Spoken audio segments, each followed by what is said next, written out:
Le Seigneur soit avec vous. Et avec votre esprit. Évangile de Jésus-Christ selon saint Matthieu. Gloire à toi, Seigneur.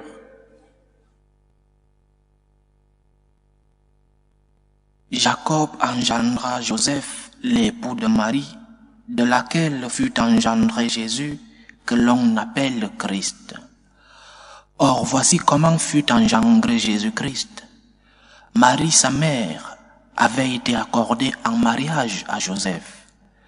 Avant qu'ils aient habité ensemble, elle fut enceinte par l'action de l'Esprit Saint.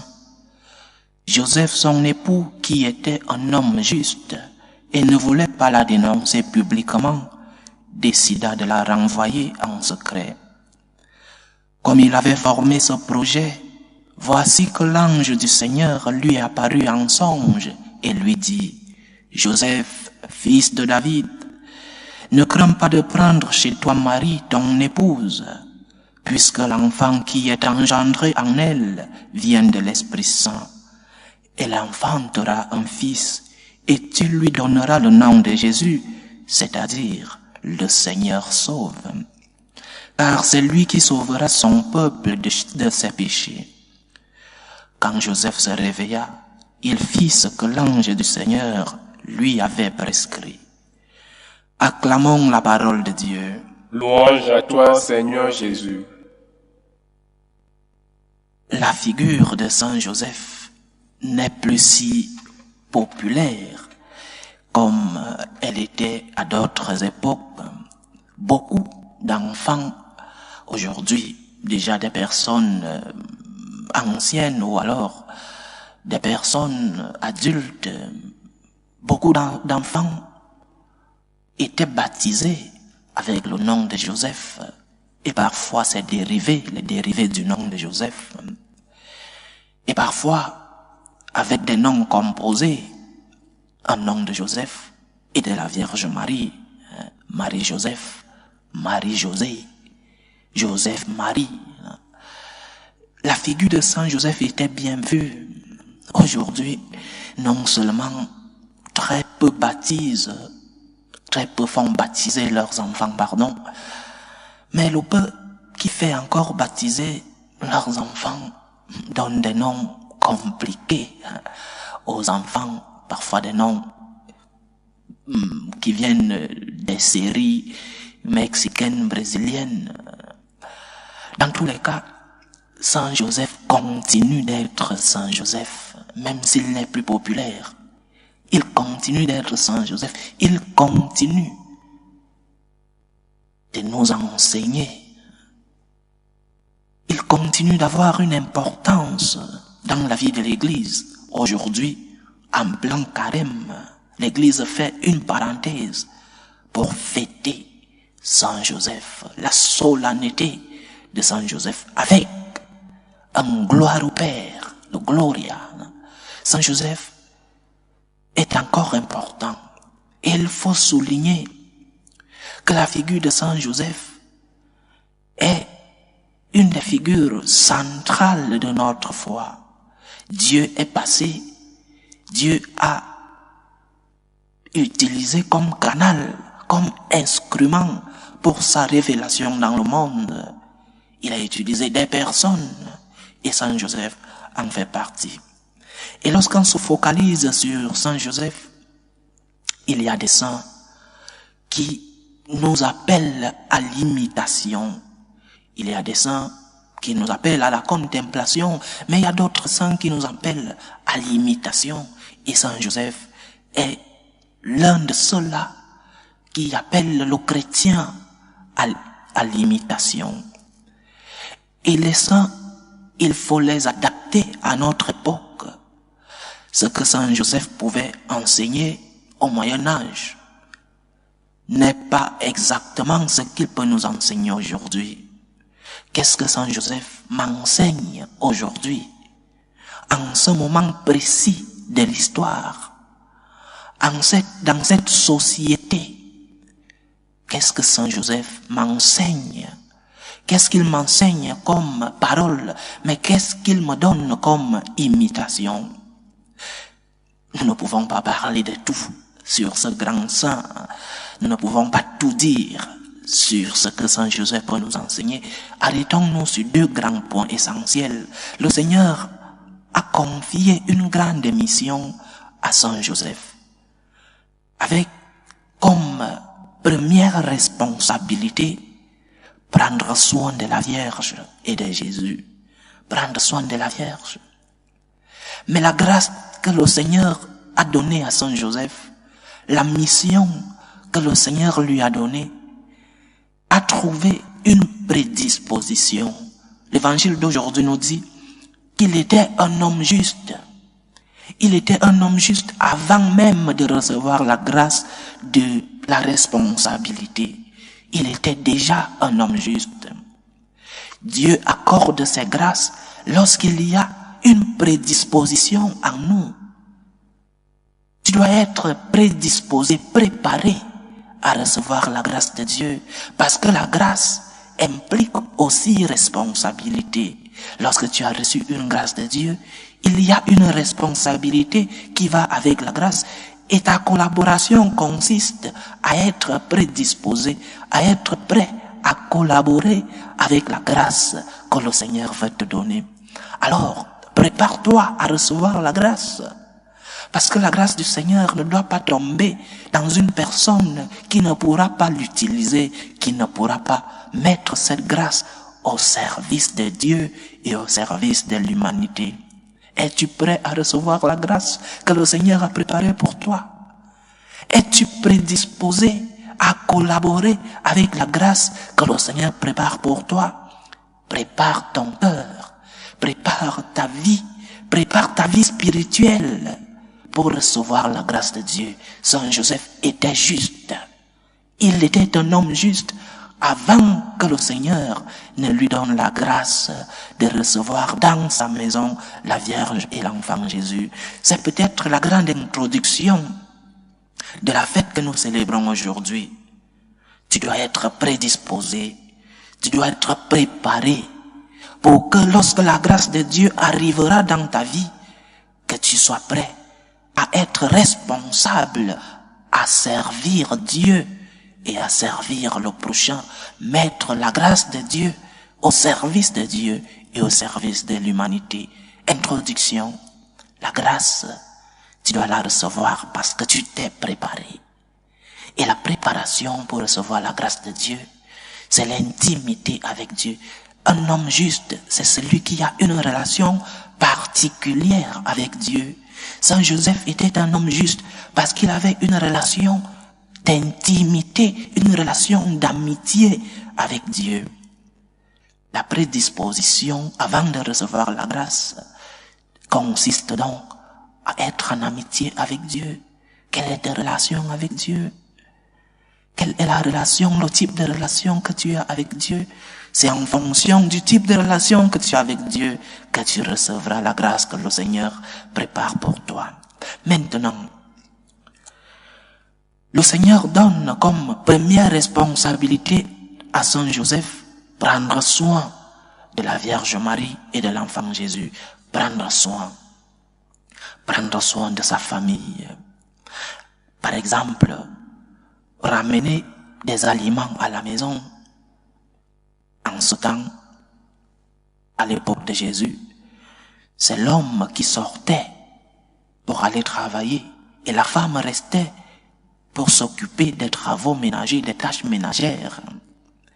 Deux travaux différents, l'homme sortait parce que aujourd'hui les féministes parlent de machisme.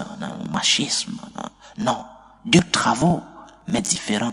Jusqu'à notre époque, il y a des familles où, avec toute la liberté, avec tout le choix, l'homme sort et la femme reste s'occuper des tâches ménagères.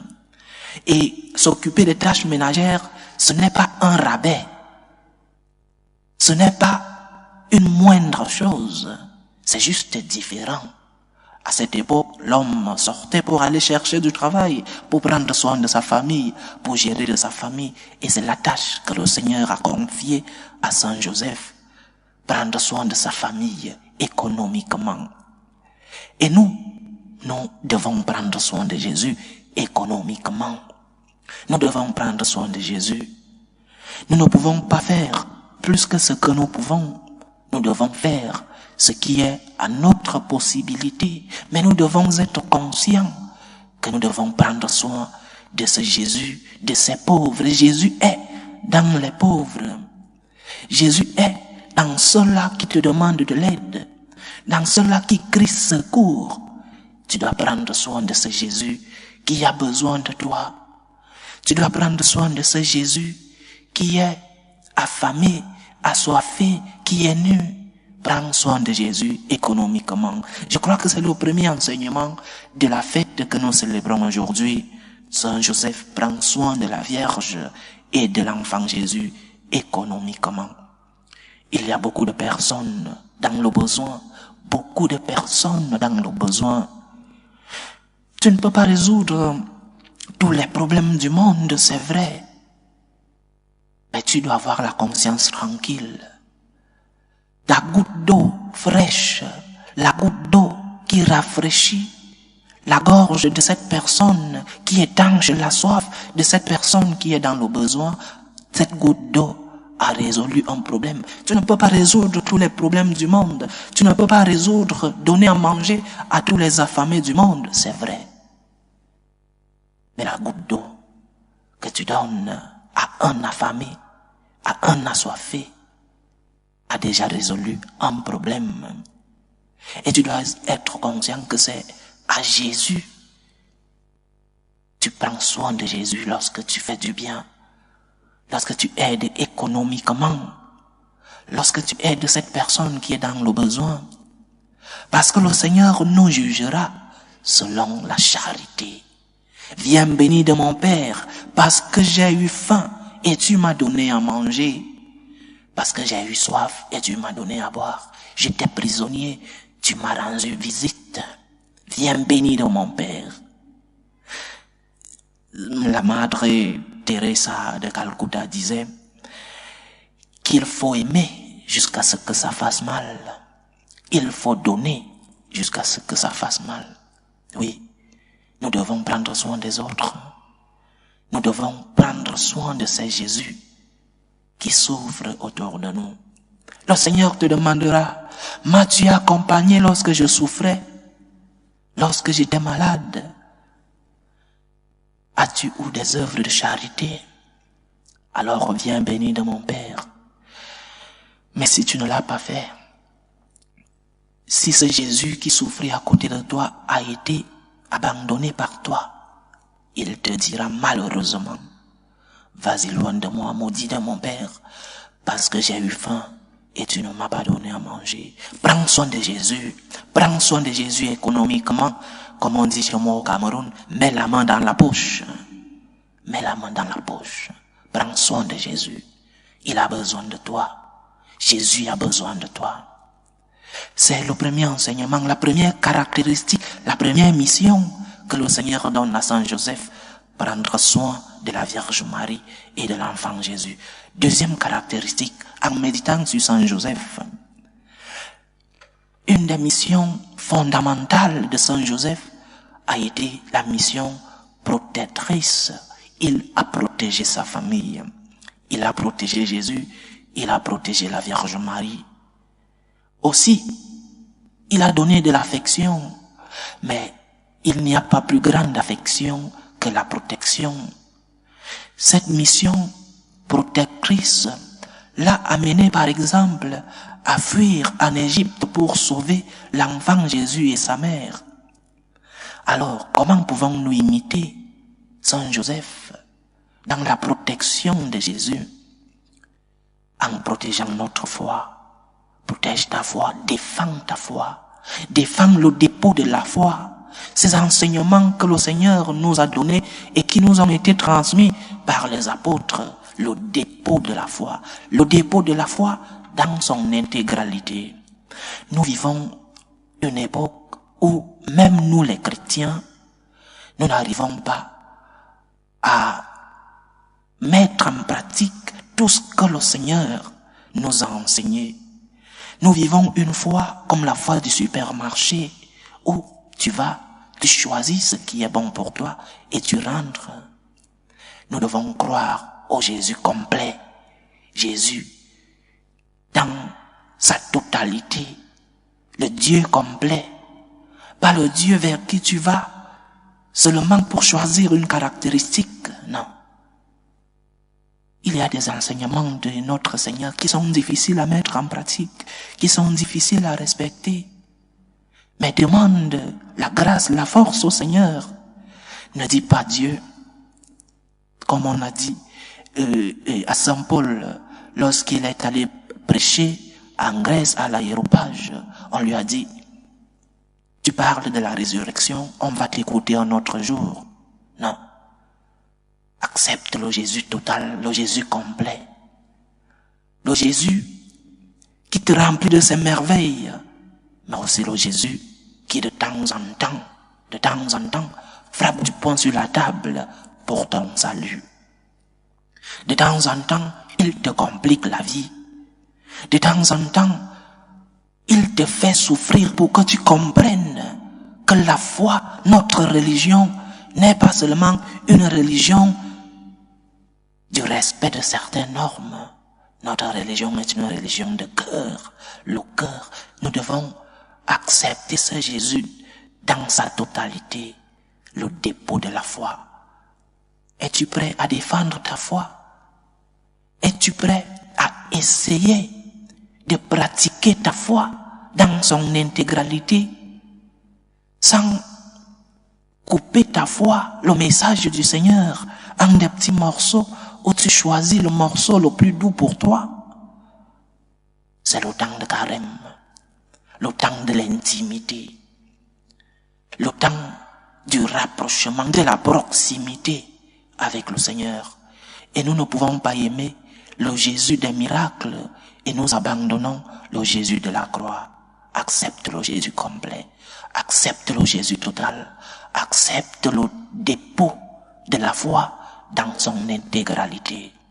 Ne convertis pas ta foi en une foi de caprice, ne convertis pas ta foi en une foi du supermarché. Accepte le Seigneur dans son intégralité. Donc, nous devons prendre soin de Jésus économiquement. Nous devons défendre notre foi. Saint Joseph a beaucoup d'autres choses à imiter, mais restons sur ces deux principales caractéristiques. Prends soin de la Vierge et de Jésus. Mets la main dans la poche, va aider ces personnes qui sont dans le besoin. Défends ta foi, protège ta foi, mets en pratique ta foi. Accepte le message du Christ dans son intégralité et demande-lui la force, demande-lui la grâce pour que tu sois prédisposé à recevoir la grâce que le Seigneur prépare pour toi. Loué soit Jésus-Christ. À jamais.